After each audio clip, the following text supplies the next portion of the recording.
bienvenidos al webinar sobre la entrada en vigencia de la reforma a la Ley 3042/4, responsabilidad penal de las personas jurídicas, las principales modificaciones y contingencias. El día de hoy sus expositores son Ian Galarza, socio senior, que hablará sobre las principales reformas procesales y nuevos delitos contemplados en esta ley, y Marco Ruiz, asociado del estudio, quien hablará sobre la debida diligencia en la reorganización societaria conforme a esta ley. Bienvenidos. Bueno, me presento, buenas noches con todos. Mi nombre es Marco Antonio Ruiz Martínez, soy asociado del área de compliance del Estudio Muñiz y les agradezco a todos por estar aquí, su presencia, su tiempo. Hoy vamos a hablar básicamente sobre las reformas y el ingreso de la vigencia de los nuevos delitos en la ley de responsabilidad de las personas jurídicas y en especial, por mi lado, sobre la debida diligencia que se tiene que tomar y cuál es el eximente de responsabilidad que propone esta norma con respecto a las fusiones y las excisiones de las empresas. Quisiera comenzar esta reunión, como que le damos tiempo también a Jean Paul para que se conecte, comentando una frase que creo que hay que tener siempre todos en la vida, una frase de Charlie Chaplin, que dice que nada es eterno en este mundo, ni siquiera los problemas. Me gusta caminar bajo la lluvia para que nadie pueda ver mis lágrimas. El día más desperdiciado de la vida es el día que no nos reímos. Y los 6 mejores médicos del mundo son el sol, el descanso, el ejercicio, la dieta, la autoestima y los amigos. Así que, señores, tengámoslo en cuenta, seamos felices, vivamos esta vida que es solo una. Pasamos, por favor, a la primera PPT, por favor, al primer slide. ¿Sí? El segundo, por favor. Tenemos que ya una ley de responsabilidad de las personas jurídicas en el Perú, que ya data desde hace algunos años, que ha venido con ciertas modificaciones, ha, ha sufrido cambios, ha cambiado de nombre ya 2 veces, y este año, en mayo, fue promulgada pues una nueva reforma que ya empieza a tomar y darle forma a lo que en realidad se busca, que es reforzar todos los temas anticorrupción, porque Perú pues necesita estar alineado a la legislación de la OCDE. Entonces, esta ley suma a la lista de delitos unos nuevos delitos. Hay unos puntos más destacables que hemos querido mencionar, que son los nuevos delitos de este listado de delitos que sanciona el artículo 1 de la Ley de Responsabilidad de las Personas Jurídicas y la eliminación del eximente de responsabilidad para la persona jurídica si es que el delito es cometido por los socios, directores, administradores de derecho, representantes legales o apoderados con capacidad de control de la persona jurídica. Sí, estos 2 puntos son un poco de los que les voy a explicar, además de lo que ya les comenté, lo de la debida diligencia. Pasamos, por favor. Prosigo. Aquí tenemos, pues, la lista de delitos, la nueva lista de delitos. Pasamos por delitos contables, ¿no? De contabilidad paralela, delitos arqueológicos, de atentado contra monumentos arqueológicos, extracción de bienes culturales. Se ampliaron 2 artículos que faltaban del decreto legislativo 1106 de la omisión de comunicaciones en operaciones sospechosas y de transacciones sospechosas y de rozamiento y retardo y falsedad de suministro de información. ¿No? Todos estos nuevos delitos empiezan a generarnos interrogantes, ¿no? Como por ejemplo estos dos, ¿no? Que, oye, ahora el encargado de prevención, al parecer, ya esta ley, el espíritu de la ley está pensando que por más que también pueda ser la misma persona que sea el oficial de cumplimiento, son dos personas distintas, ¿no? Son 2 perfiles distintos, pueden ser el mismo, la ley lo permite, pero son dos perfiles distintos, pero ya se está incluyendo estos tipos de delitos, entonces los están empezando a igualar. Tenemos la ley de delitos aduaneros, ¿no? Cuando tenemos que vigilar que no se cometa contrabando, contrabando fraccionado, defraudación de rentas de aduanas, receptación aduanera, financiamiento de los... Financiamiento es financiamiento de contrabando fraccionado, de la defraudación, tráfico de mercancías prohibidas, ¿no? Y las circunstancias agravantes. Luego también pasamos por todos los delitos que tienen que ver con taxes, con impuestos, y se suman los artículos del decreto legislativo 47, 2547.5, que son pues, los delitos de financiamiento del terrorismo. Entonces, como les digo, ya deja de ser un modelo de prevención con delitos muy ajustados del artículo 1, del artículo primero, y ya se extiende, se expande, pero siempre, siempre tiene el mismo fondo. Cuando uno lee la exposición de motivos del porqué de este cambio, siempre tiene el mismo fondo. Es porque se busca cuidar que no se cometan delitos que tienen que ver con corrupción, sobre todo. ¿Sí? Si ven todos estos nuevos delitos, todos, en su mayoría, tienen pues una connotación que linda con la corrupción, con el lavado de activos, con el financiamiento del terrorismo. Está, está ahí. Eso siempre está presente. Pasamos a la siguiente, por favor. Sí.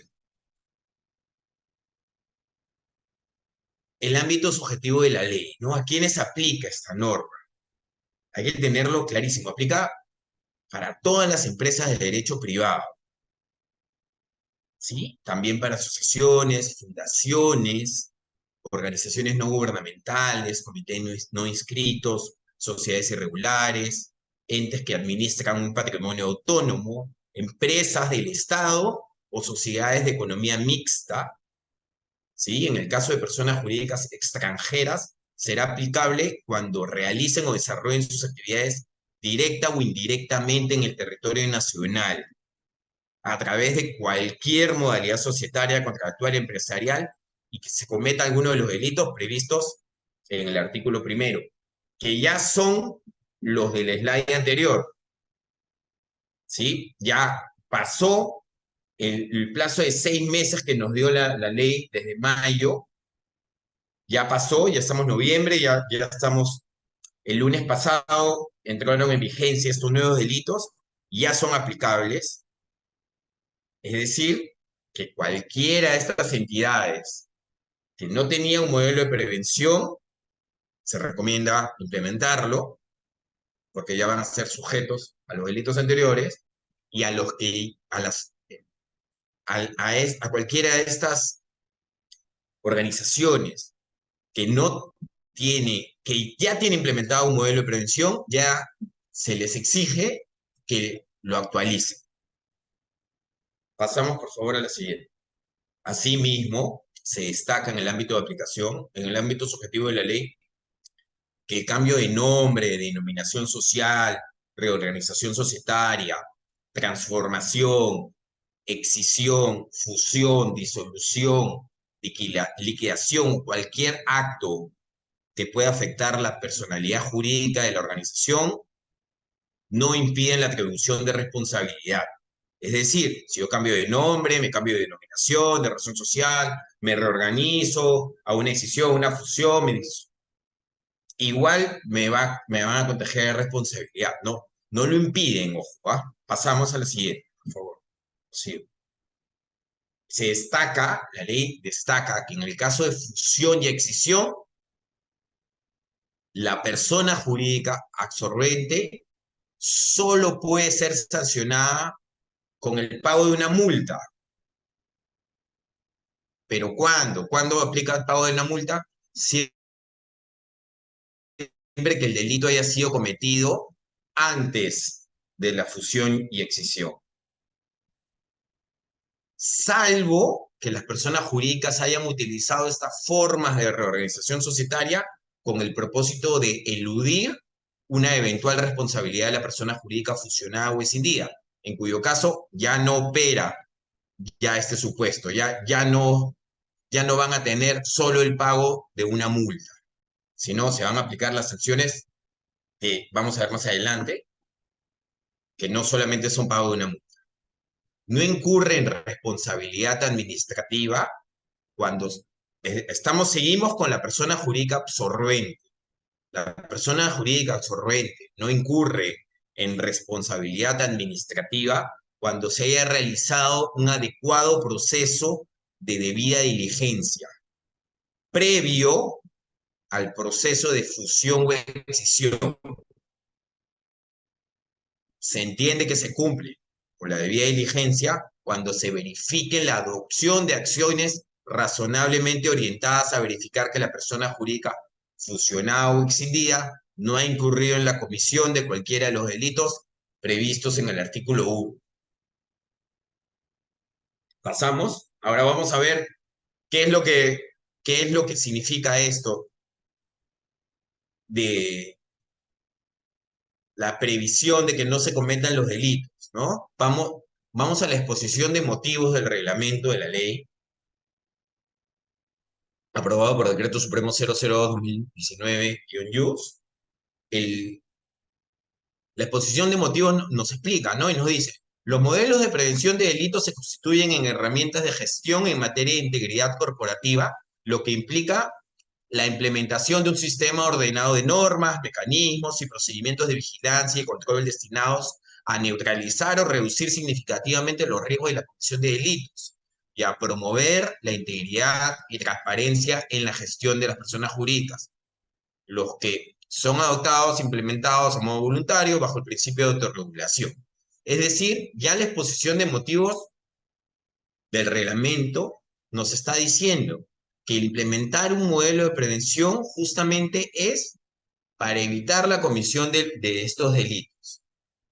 En ese sentido, para tener un correcto proceso de debida diligencia anterior a una fusión o escisión, la persona jurídica absorbente tiene que ver que se haya implementado un modelo de prevención.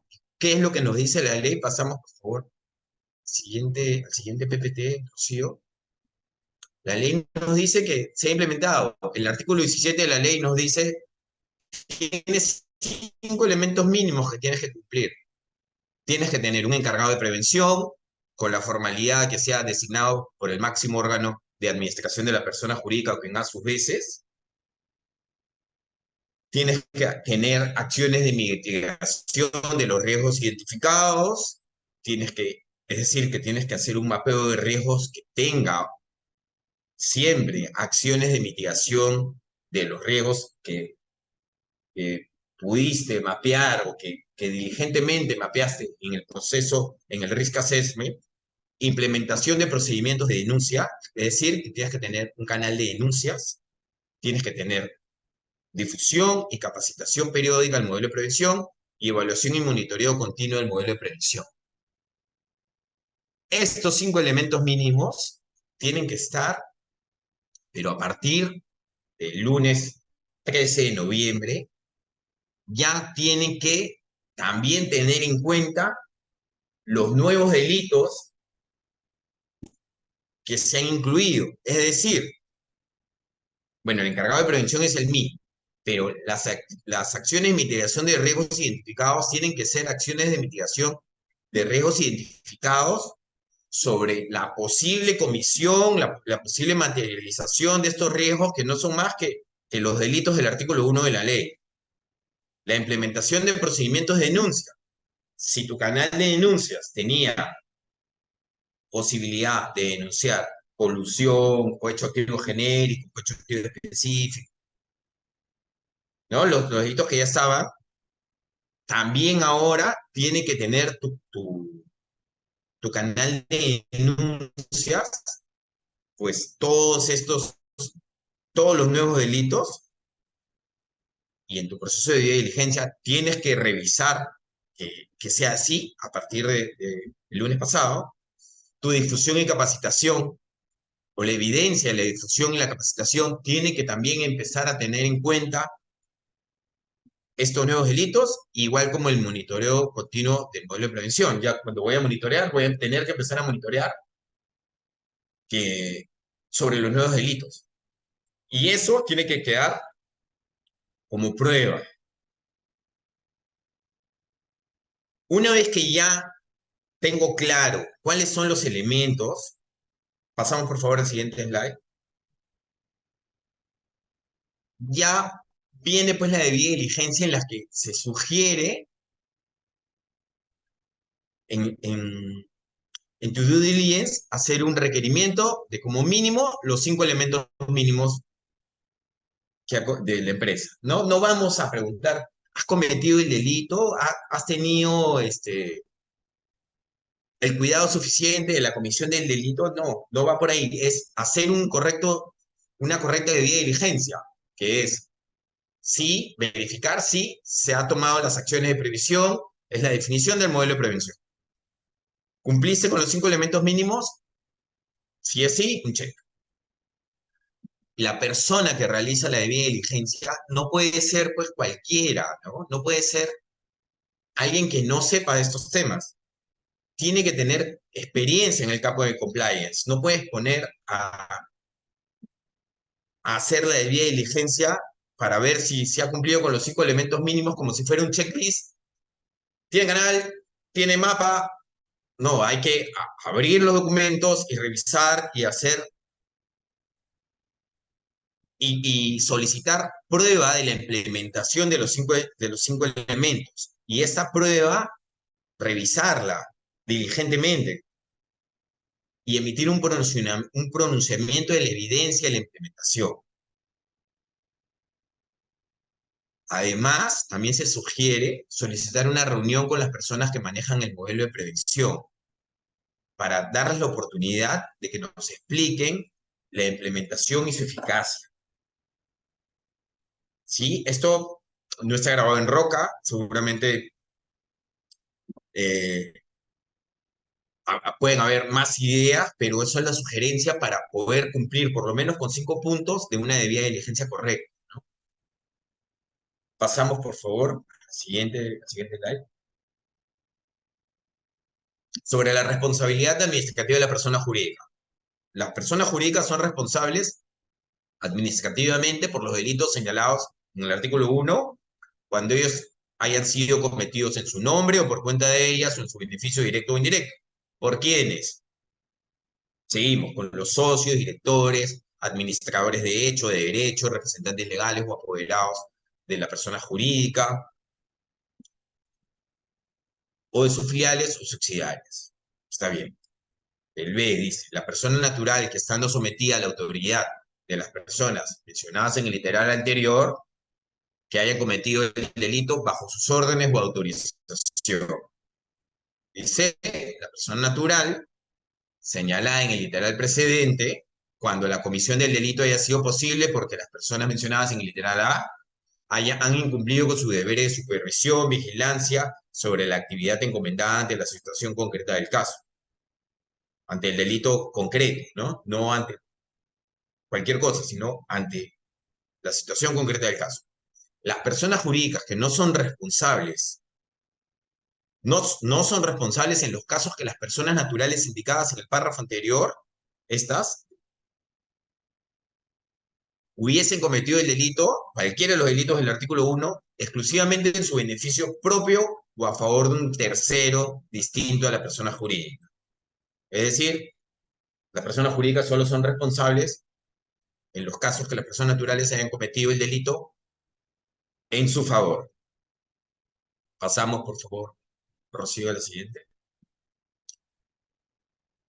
Aquí tenemos una clara definición, una nueva definición de las multas clarísima, ¿no? Cuando se puede determinar el monto del beneficio obtenido o del beneficio esperado, la multa no va a ser menor al monto del beneficio y no va a ser mayor al monto, a 6 veces el monto del beneficio. No va a ser menor a 2 veces el monto del beneficio. Eso es cuando se puede determinar el monto del beneficio obtenido o el beneficio esperado. Y cuando no se puede determinar el monto del beneficio obtenido o del beneficio esperado, son como mínimo 10 UITs, no puede ser menos de 10 UITs y no puede ser más de 10.000 UITs. Pasamos, por favor, a la siguiente. También se ha añadido unos criterios de fundamentación y determinación, ¿no? El juez, al momento de imponer la medida administrativa de multa, debe motivar su decisión de acuerdo a los siguientes criterios de fundamentación.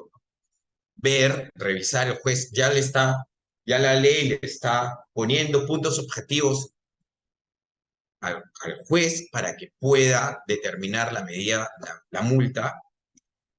Es incumplimiento de reglas y procedimientos internos, cumpliste o no con tu autorregulación. Si compliance es prevención de hard law y soft law, de derecho puro y duro y del soft law, de la autorregulación, pues hay que ver si cumpliste o no con tu autorregulación. ¿Cumpliste o no cumpliste? La cantidad y jerarquía de los funcionarios, empleados y colaboradores involucrados en el delito, ¿no? ¿Quiénes fueron? Son los funcionarios de mayor jerarquía, ya se va a valorar. Omisión de vigilancia sobre la actividad de los autores y partícipes, lo que habíamos visto en el año anterior. Extensión del daño causado. El monto del dinero involucrado en la comisión del delito. El tamaño, naturaleza y la capacidad económica de la persona jurídica. Si se denunció espontáneamente a las autoridades por parte de la persona jurídica con consecuencia de la actividad propia de la detención o investigación interna. El comportamiento posterior a la comisión del delito y la disposición para mitigar o reparar el daño. Pasamos, por favor, al siguiente slide, Rocío. Luego tenemos uno de los dos puntos resaltantes que pusimos al inicio, que es que la persona jurídica estará exenta de responsabilidad por los delitos aplicables a esta ley si se ha adoptado o implementado un modelo de prevención de delito, ¿no? Esto es el punto angular del modelo de prevención, que exime de responsabilidad a la persona jurídica. Si se ha implementado con anterioridad a la comisión del delito, de acuerdo a su naturaleza, riesgos, necesidades y características. No si se ha implementado un paper compliance, ¿no? No, tiene que ser un modelo de prevención ajustado. La semana pasada estuve, hablando de esto, la semana pasada estuve con una charla que me invitó el Colegio de Abogados de Córdoba y un juez chileno comentó que, bueno, Chile ya tiene su ley de responsabilidad de las personas jurídicas desde el año 2009, así que nos llevan una larga experiencia y mucha casuística, y nos comentaba su visión de compliance como juez, y nos decía que el compliance era prueba preconstituida, ¿no? Era una visión. Prueba preconstituida para luego usarla en un proceso judicial, en un proceso penal. Es un tipo de visión, el cual está muy bien. Y fíjense, ¿por qué lo menciono en este momento? Porque si vamos a tener prueba preconstituida, más allá de que por, por visión propia de compliance, para mí el compliance sirve para hacer bien las cosas en la empresa, generar que los valores de la empresa se eleven y con esta ética superlativa, que estos valores sean correctos, pues se va a lograr de que las personas no cometan los delitos. También sirve como eximento. Entonces, al momento de implementarlo, tiene que ser un momento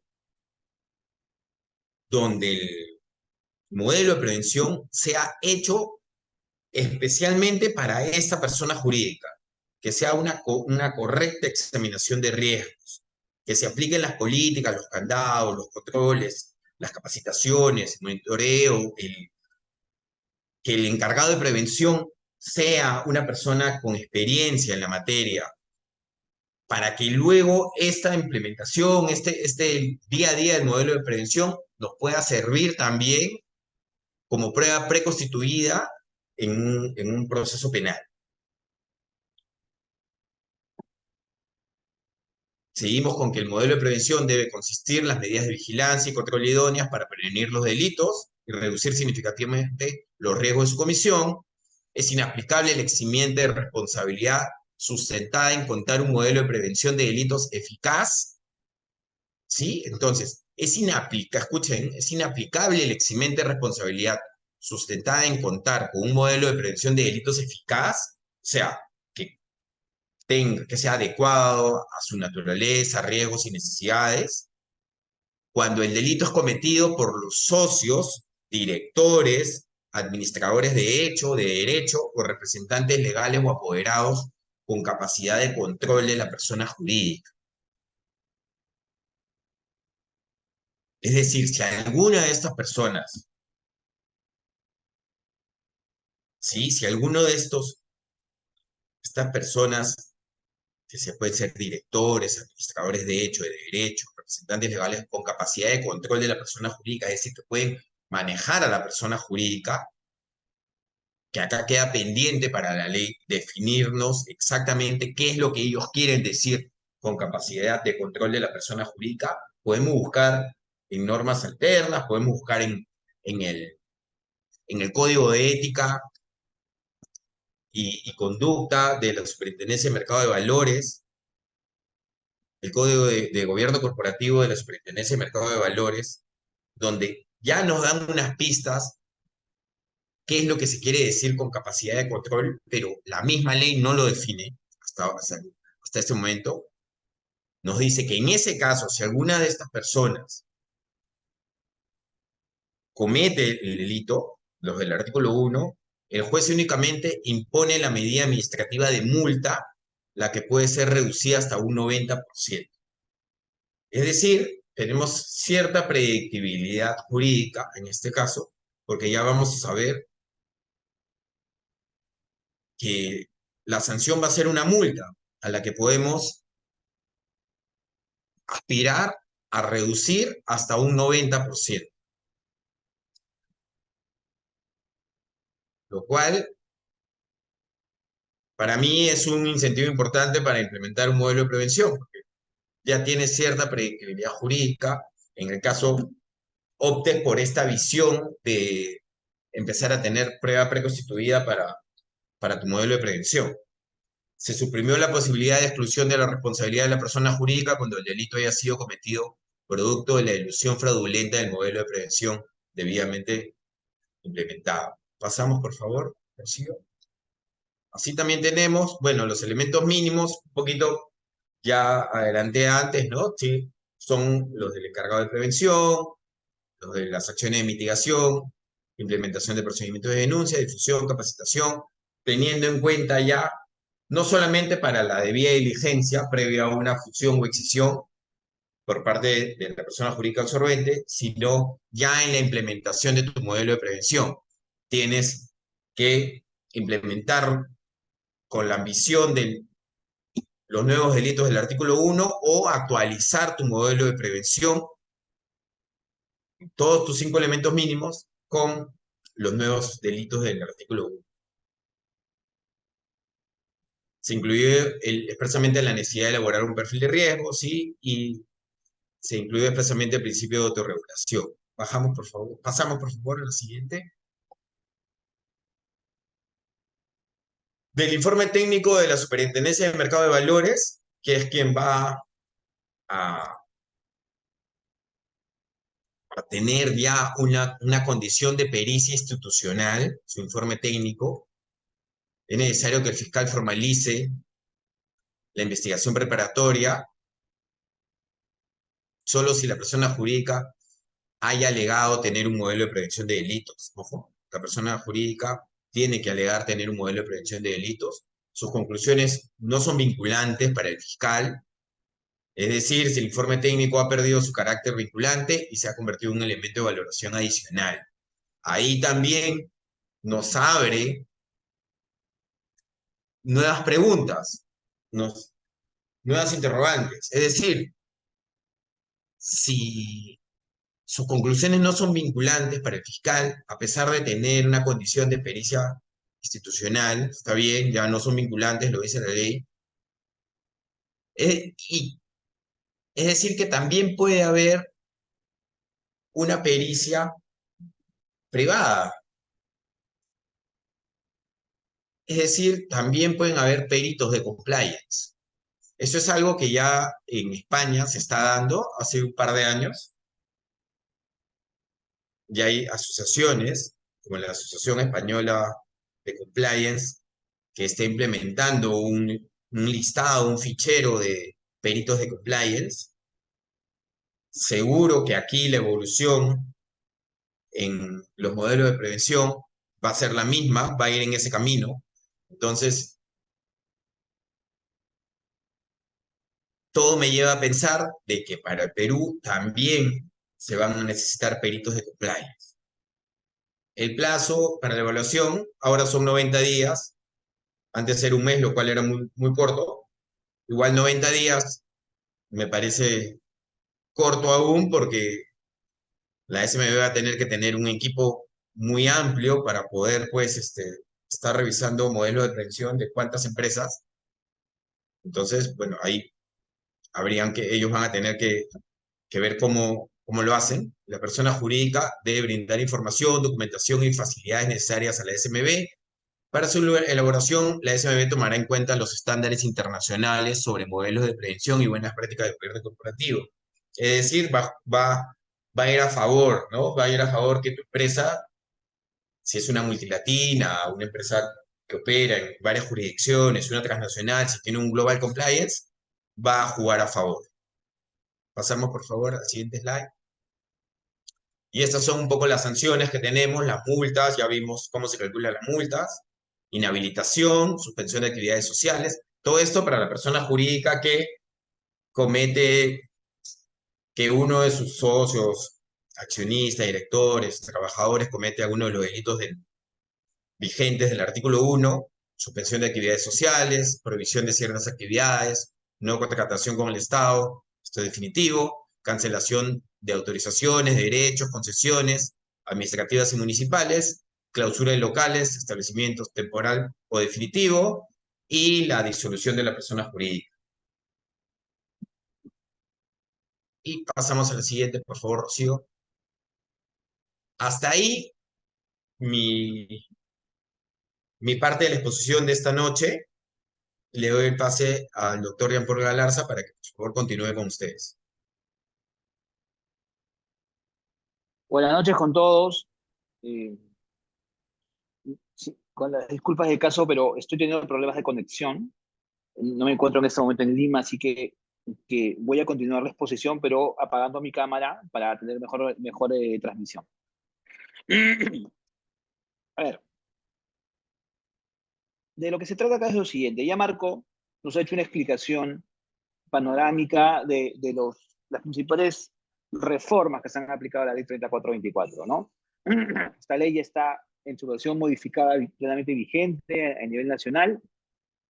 Yo traigo una serie de cambios que tenemos que empezar a analizar, ¿no?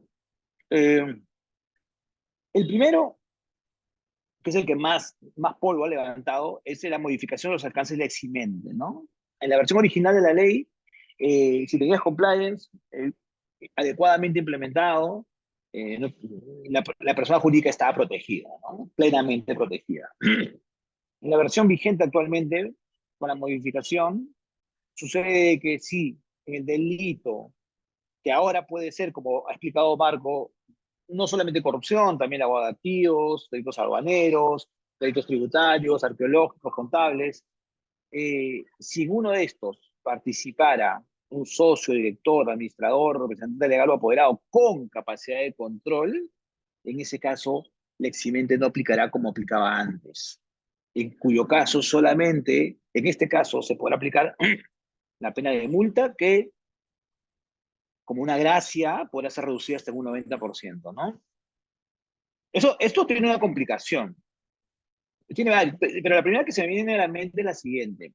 Oye, lo que está diciendo la reforma es de que cuando participe un administrador, director, representante, que tenga capacidad de control. No hay una definición legal de quién tenga capacidad de control. El reglamento que aún no se publica, la gente espera de que diga o defina qué es capacidad de control. La verdad que sería lo mejor, pero ciertamente hoy por hoy no hay una definición legal de quién tenga capacidad de control. En la práctica lo que está pasando es que muchas empresas están precisando en normativa interna, como estatuto, las delegaciones de facultades o escala de poderes, para delimitar quiénes son los únicos representantes o funcionarios de alto nivel que tengan este término indefinido denominado capacidad de control. No hay una definición legal hoy y eso genera incertidumbre. Y lo segundo problemático de esta reforma es que no te exime de responsabilidad, es decir, si tienes compliance, podrías pretender que el fiscal no te formalice investigación preparatoria, lo cual te evitaba ser sometida al proceso. No, acá cuando la norma dice, como somos buenas personas, te vamos a poner una multa reducible hasta el 90%. Recordemos que la multa va a ser una sanción que va a ser consecuencia de un proceso penal. Lo que está diciendo la norma es de que soy buena gente, te voy a poner únicamente el 90% de multa, pero luego del proceso penal, o previo sometimiento al proceso penal. Y acá lo que nadie se está dando cuenta es que involucrar a una persona jurídica en un proceso penal puede significar casi una muerte o una condena anticipada, ¿no? A la persona jurídica le sometes a un proceso penal, el sistema financiero le va a dar la espalda, va a salir perjudicada en el mercado, en la competitividad, porque va a ser tachada, pues, como una empresa que sometió a un proceso por un delito grave, ¿no? Entonces, acá hay un tema que me preocupa de sobremanera con la reforma. El segundo aspecto es que se ha eliminado el numeral 17.4 existente en la anterior versión de la ley, que decía que se excluía de sanción a la persona jurídica cuando alguno de los autores del delito, funcionarios todos obviamente, de la empresa, haya cometido el delito eludiendo el modelo de prevención, ¿no? Eludiendo el modelo de prevención. Ese es el segundo punto que para mí ha generado mucha polémica. Y el tercero que ha generado también mucha polémica es el artículo 18 cuando dice ahora que el informe técnico de la SMV va a ser una prueba más a valorarse tanto por fiscales como jueces, además de los demás elementos probatorios, cuando quiera determinarse si se incorpora a la persona jurídica al proceso y se continúa con su procesamiento.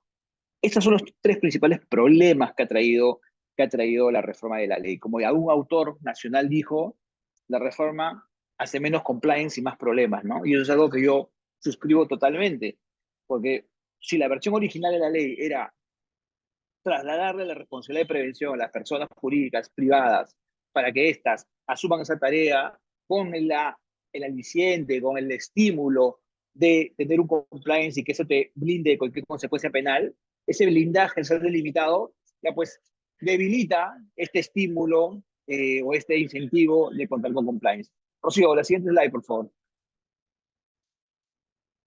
Eh, Sobre la modificación a los alcances del eximente, artículo 12, segundo párrafo de la versión actual de la ley. El que mencioné hace unos segundos, cuando decía de que ahora, si participa un representante, director, socio, apoderado, con capacidad de control, la eximente quedaba atenuada, reducida, ¿no? Y no se iban a poner una pena de multa reducible hasta el 90%.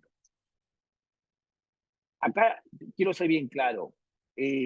Si buscamos o investigamos sobre el porqué de esta reforma, incluso hay alguna entrevista donde representantes de la PCM lo han explicado en estos términos, dicen de que esto se dio a consecuencia de una recomendación de la OCDE.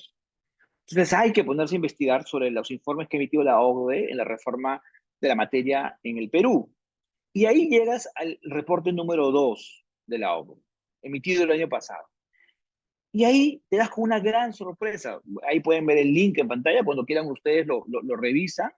Te das con una gran sorpresa. Efectivamente, la OCDE le recomienda al Perú de que la eximente sea modificada cuando participa un miembro de la alta dirección de la empresa, pero únicamente cuando se dé el supuesto de la comisión de un delito de corrupción internacional.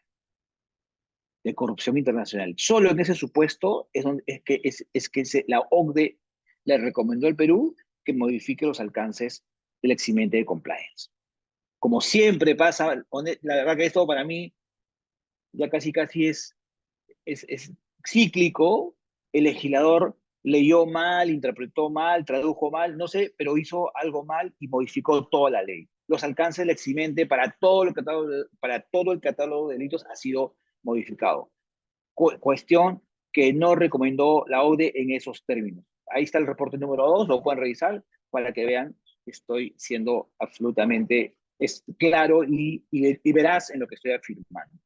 Esto tiene asidero comparativo. Si revisamos los procesos de incorporación de países vecinos al OCDE, nos vamos a ver con la sorpresa que ningún país, y tomo como ejemplo acá Chile, con la ley 20393, que fue la norma de compliance que se dio en su momento en Chile, semejante a la 3424, nos vamos a ver con la sorpresa que esa exigencia de la OCDE, esa mala interpretación de la exigencia de la OCDE, nunca se trasladó al Estado chileno, ¿no?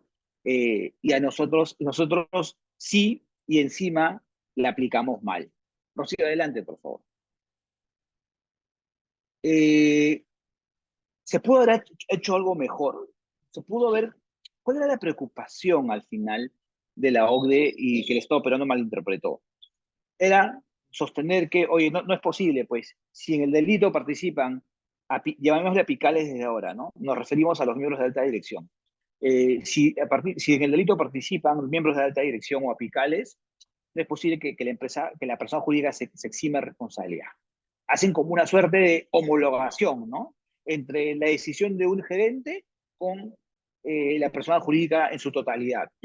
Bueno, fíjense, en el hecho comparado, si revisamos el hecho comparado, nos vamos a dar cuenta que esta situación ha sido regulada por legislaciones de otros países, y de otros países a los cuales, además, somos tributarios directos de la reforma. O sea, no era un trabajo de investigación muy exhaustivo.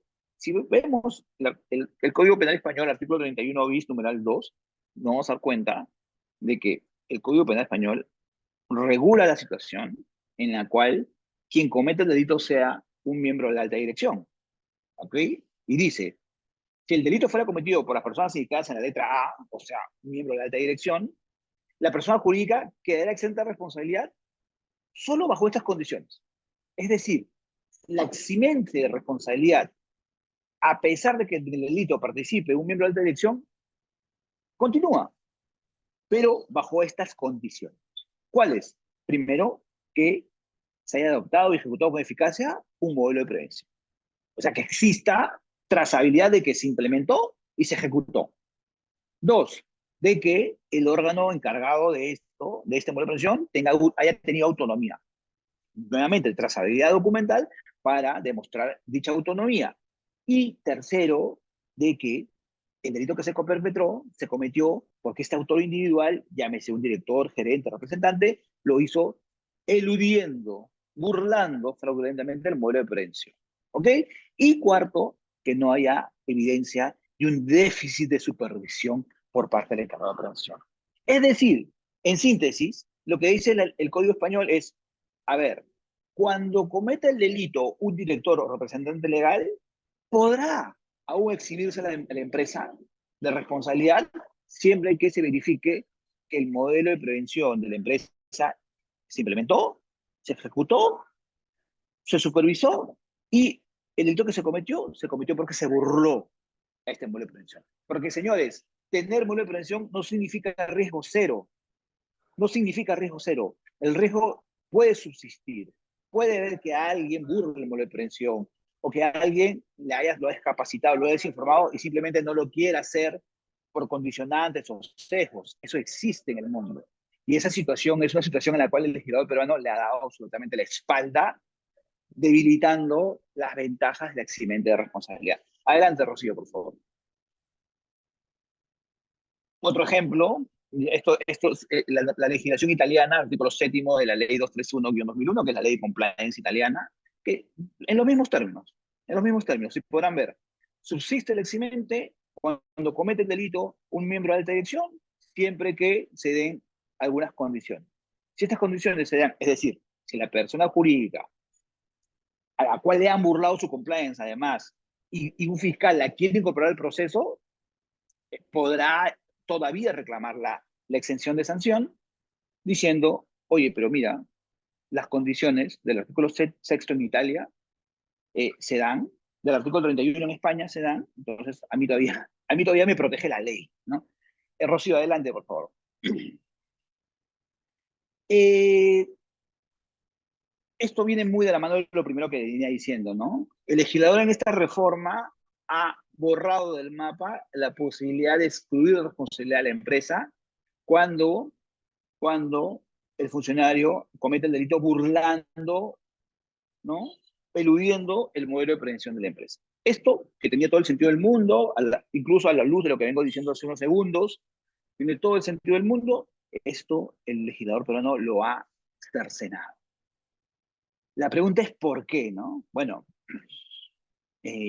pareciera, porque claro, cuando se hacen estas cosas nadie las explica, ¿no? Pero pareciera de que el legislador asume de que el fundamento, o sea, a ver, tenemos que partir de una premisa. ¿Cuál es el fundamento de la sanción a la persona jurídica? El fundamento de la sanción a la persona jurídica no es que un representante, director, haya cometido el delito. Porque si fuera así, estaríamos hablando de lo que en derecho se llama responsabilidad vicarial, y eso no puede ser permitido en derecho penal. El fundamento de la responsabilidad de la persona jurídica es que tenga un defecto de organización o que tenga un vacío o ausencia de compliance. ¿Ok? Que no se hayan adoptado las medidas, que no se haya generado la cultura, que no exista una organización interna establecida para acatar ese mandato que le ha hecho la ley de prevenir ilícitos en tu casa. Ese es el fundamento. Pero si ese es el fundamento, entonces, pareciera de que el legislador no lo entiende como tal, porque, o entiende algo peor, que si alguien, a pesar de haber sido informado, capacitado, advertido, condicionado, de que actos de colusión, de defraudación tributaria, de contrabando, no se pueden hacer en esta empresa, a pesar de todo eso lo hace, ¿ya? Eso no significa que la empresa no tenga compliance. Pareciera que el legislador entiende que ellos así. Y eso es un error de percepción. Eso significa, por el contrario, que la empresa sí tiene compliance, pero que este señor en particular lo ha burlado. Entonces, al borrar esta posibilidad de excluir de responsabilidad de la empresa, cuando se demuestre que un individuo burló todo lo que dicta el sistema, no está haciendo otra cosa el legislador que equiparando la ilicitud del individuo a una supuesta ilicitud del colectivo para ser responsable de este último, ¿no? Ese es evidentemente también otro error de percepción. Adelante, Rocío.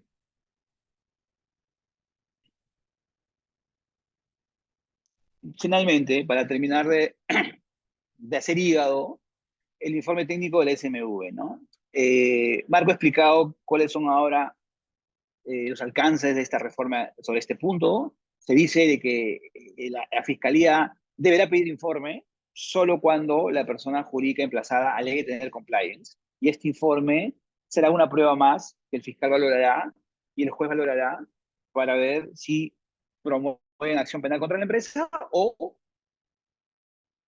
hay una condena, ¿no?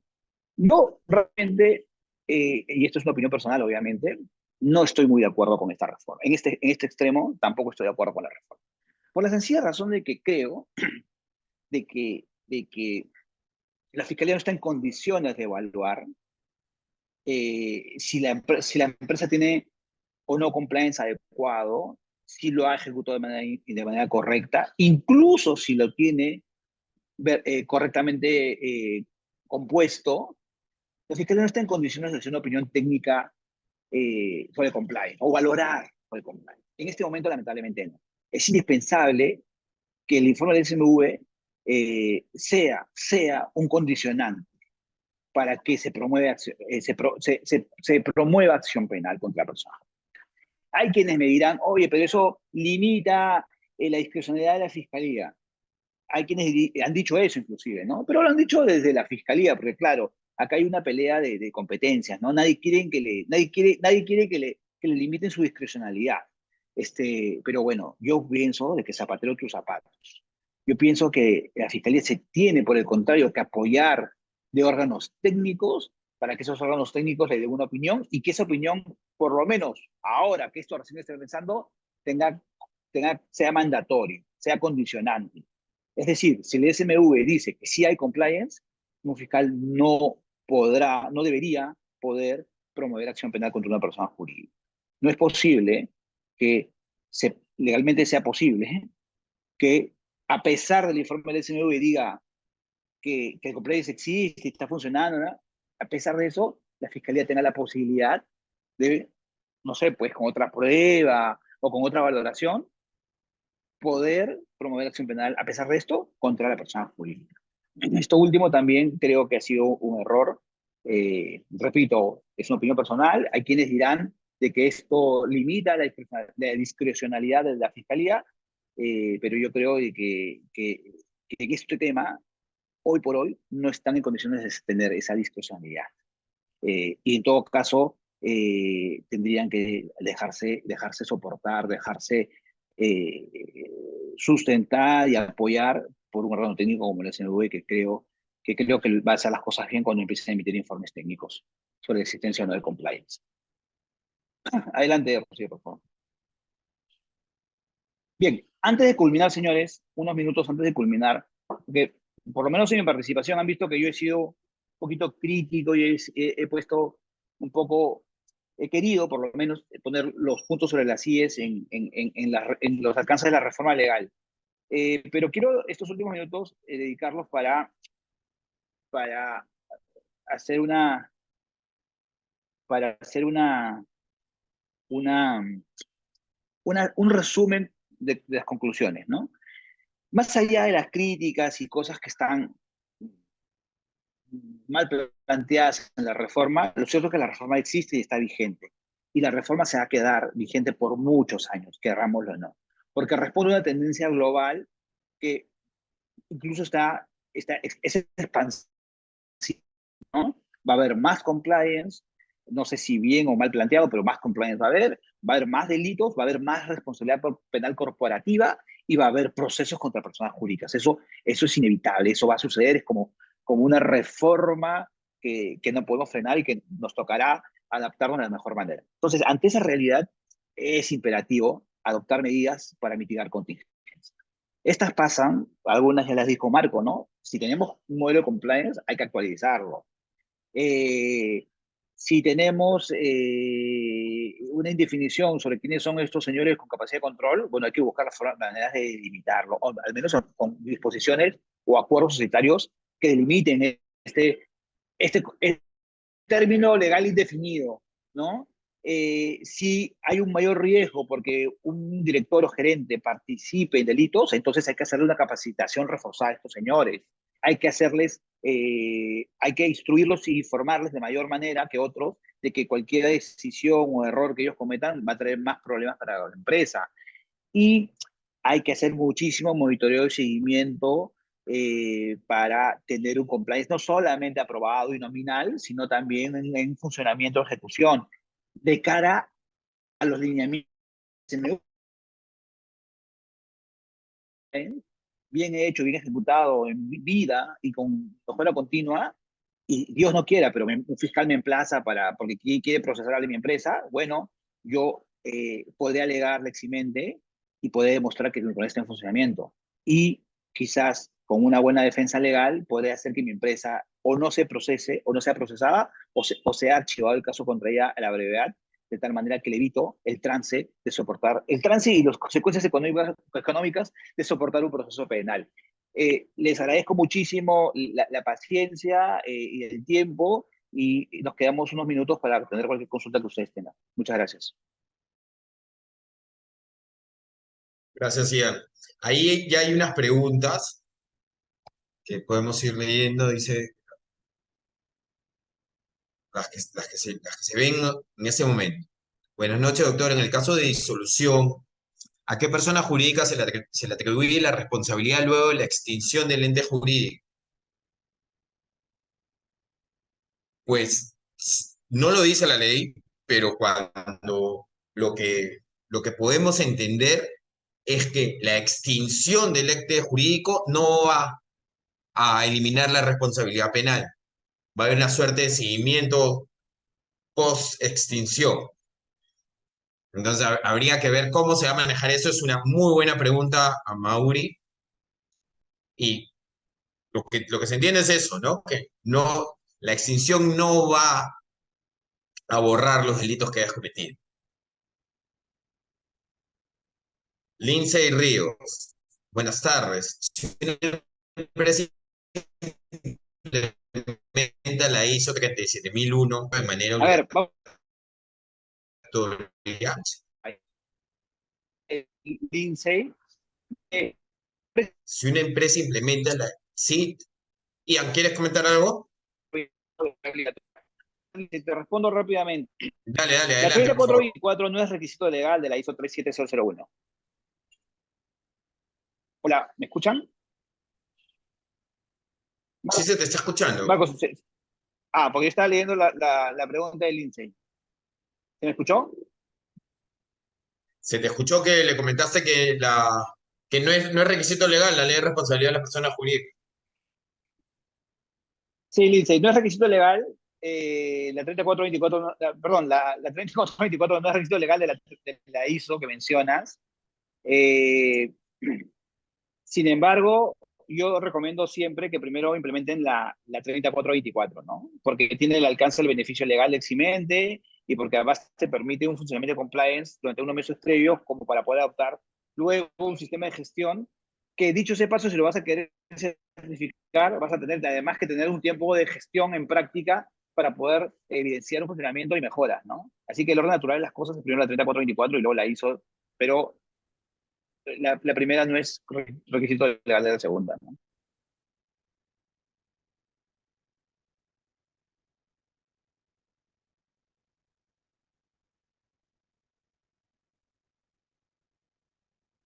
Anónimos Atent. La ISO 37001 como requisito pide la función de cumplimiento, como esta función de cumplimiento también puede ser el encargado de prevención. Son dos cosas distintas.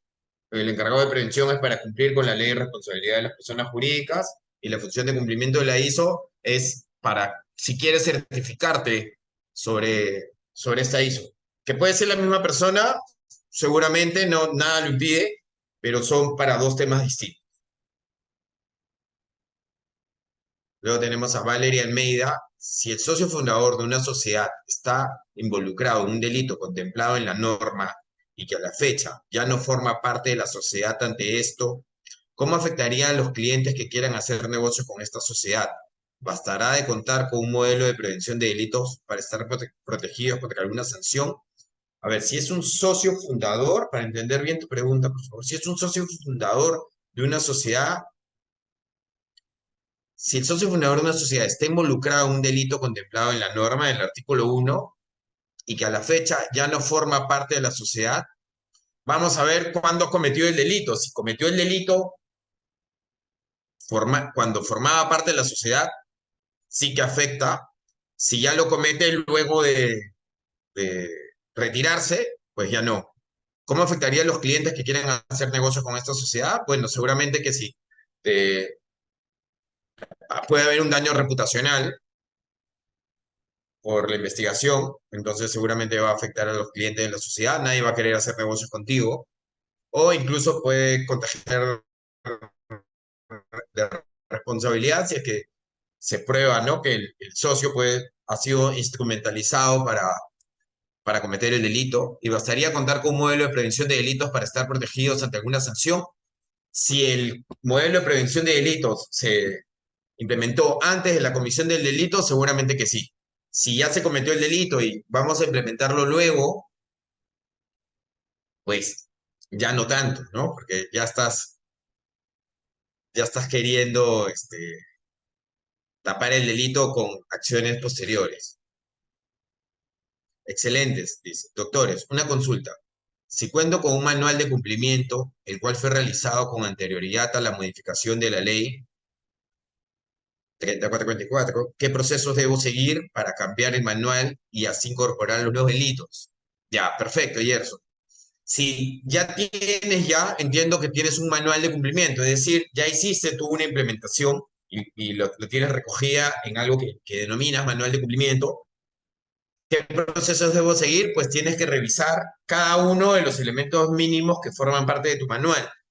Tienes que ver si tu risk assessment lo habías hecho solamente por los 7 delitos anteriores, ahora vas a tener que hacerlo por toda la nueva lista de delitos, previendo y revisando cuáles son los procesos y pues viendo si la empresa de tu empresa pues afronta los riesgos de la comisión de alguno de estos delitos y así elemento por elemento. Te recomiendo actualizarlo porque ya, como les comentaba, estos nuevos delitos ya están vigentes. Y no sé si tal vez quieras tú también pasar a responder. De hecho, ¿respondiste alguna?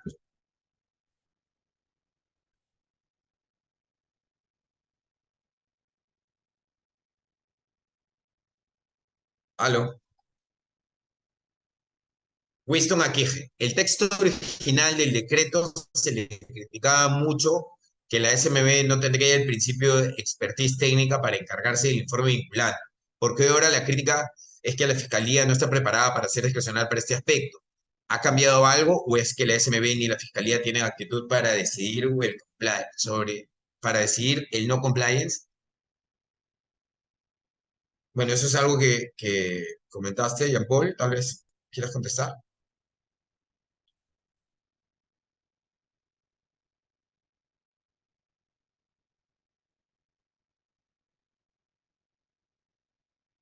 Si no, bueno, Winston, te comento.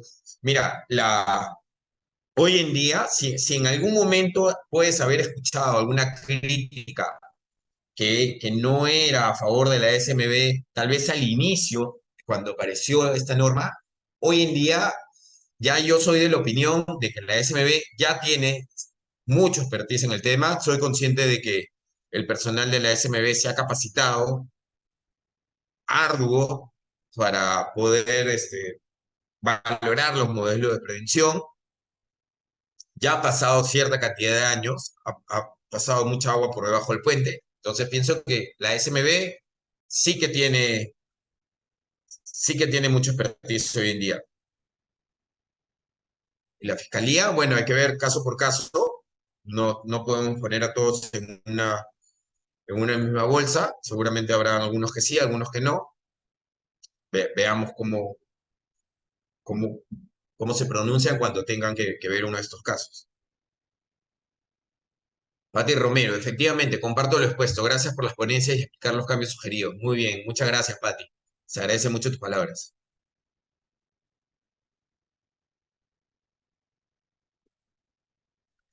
El reglamento nos dará mayores aclaraciones sobre la aplicación de la norma. El reglamento ya existe un reglamento, ¿no? Por Decreto Supremo 002, que justamente lo mencioné, incluso mencioné el-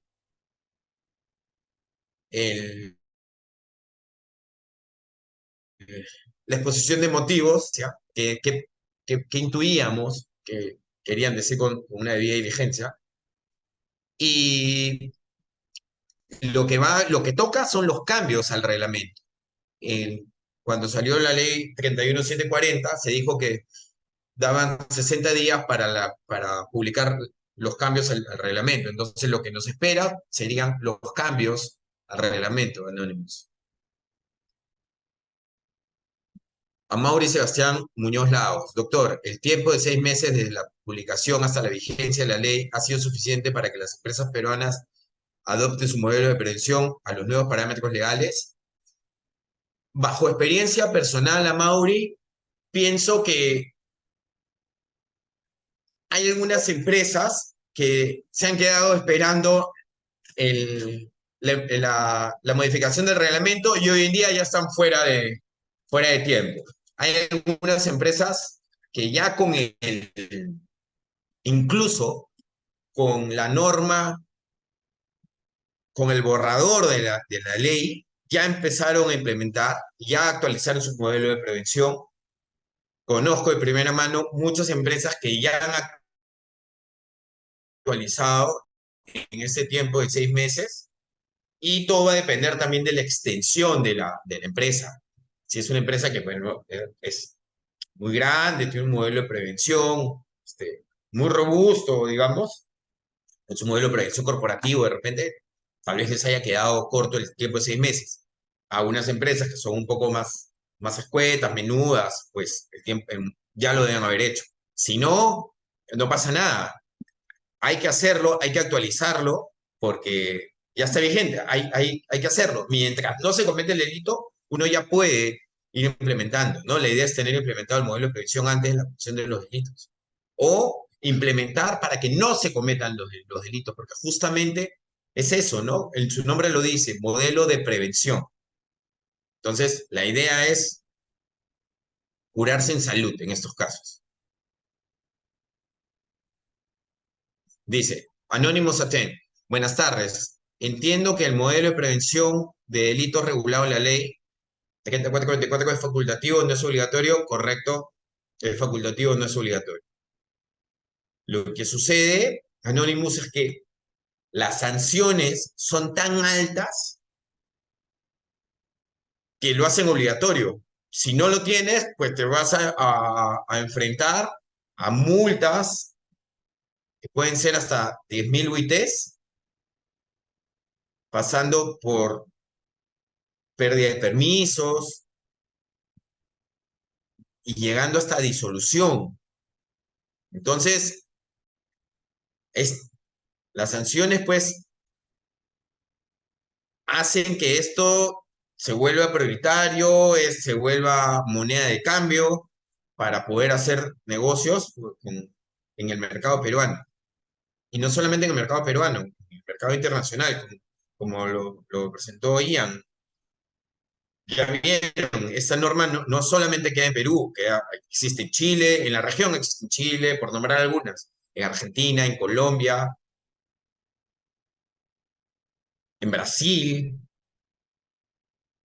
en España, ¿no? Si nos vamos a Europa, en Italia, en Francia, la ley Sapantua, que van de lo mismo, hablan sobre lo mismo, responsabilidad de las personas jurídicas, implementar un modelo de prevención, una lista de delitos de los cuales son sancionadas las empresas.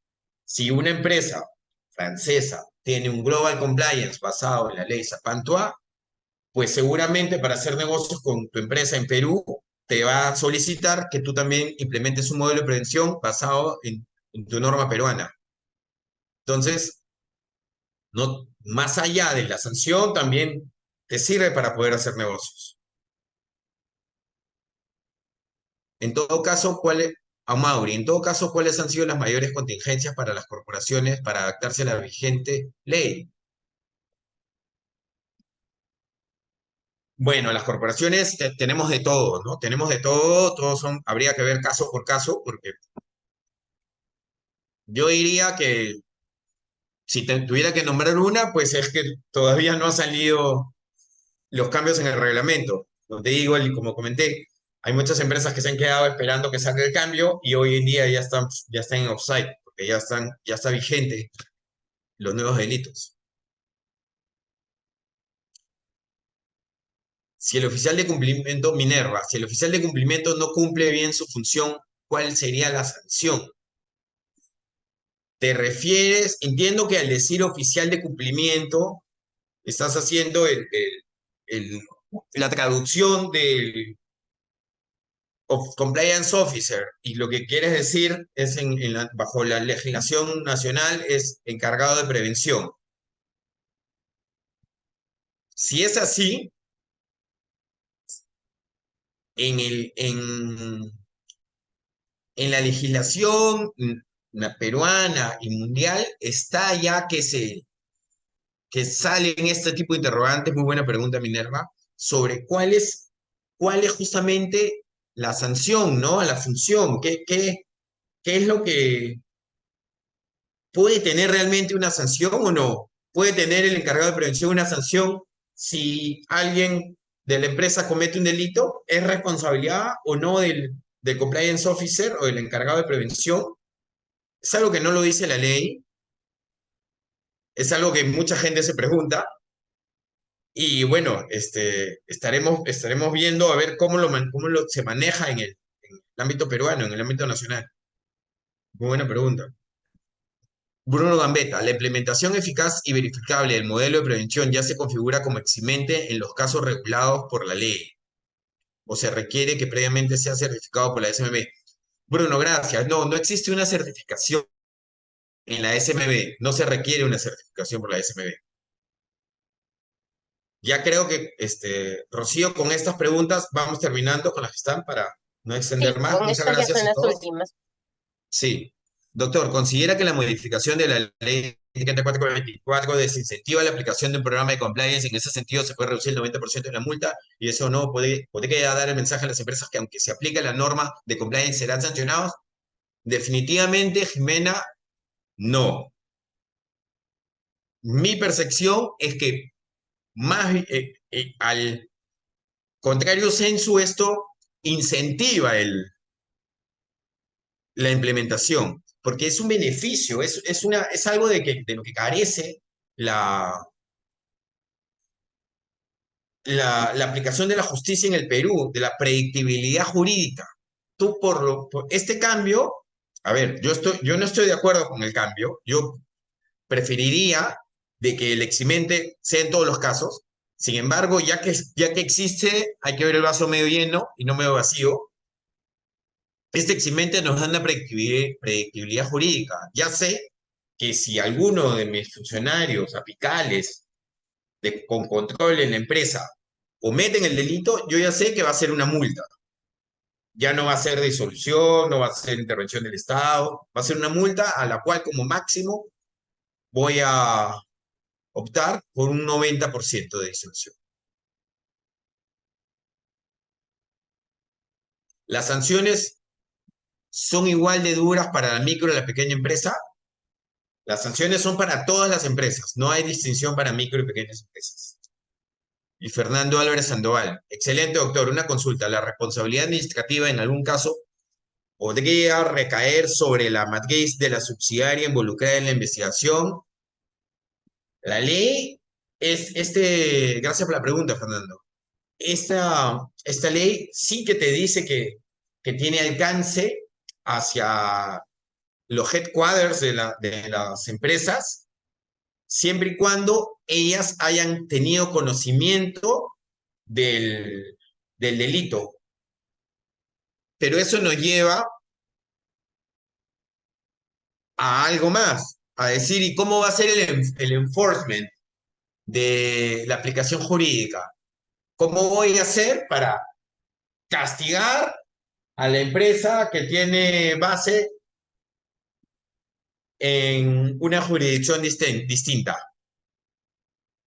Ahí hay que revisar cuál es el enforcement del Perú frente a la legislación internacional.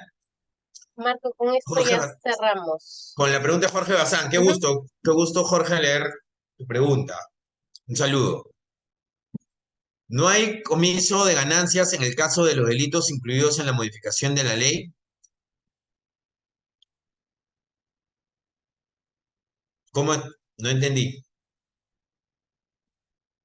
Si se decomisan las ganancias, en Ah, caso hay una sanción en el marco de la ley. bueno, hay una multa que puede ser igual, cuando se sepa cuáles son las ganancias, el monto de las ganancias, pues la multa va a ser el, como mínimo dos UITs y como máximo, no, como mínimo dos veces el monto de la sanción y como máximo seis veces el monto del monto. O sea, el decomiso de los bienes y ganancias es una medida cautelar que está prevista en la legislación procesal, ¿no? O sea, eso podría existir tranquilamente. Pero lo que dice Marco es, si la multa está en proporción a la ganancia ilícita o el beneficio ilegal obtenido, como dice la ley, entonces tranquilamente la multa puede ser el quíntuple de la ganancia ilegal obtenida, con lo cual prácticamente estamos hablando de un decomiso de lo que ilegalmente obtuviste, ¿no? Algo más, mucho más, sí. Bueno, muchísimas gracias a todos por las preguntas y por el interés. Están nuestros correos ahí al lado de nuestros nombres y para cualquier duda adicional que necesiten, por favor, quedamos a disposición. Muchas gracias a todos. Muchas gracias. Gracias, Jorge. Un abrazo. Gracias, Ian. Gracias, Rocío. Que vayan muy bien. Hasta la próxima.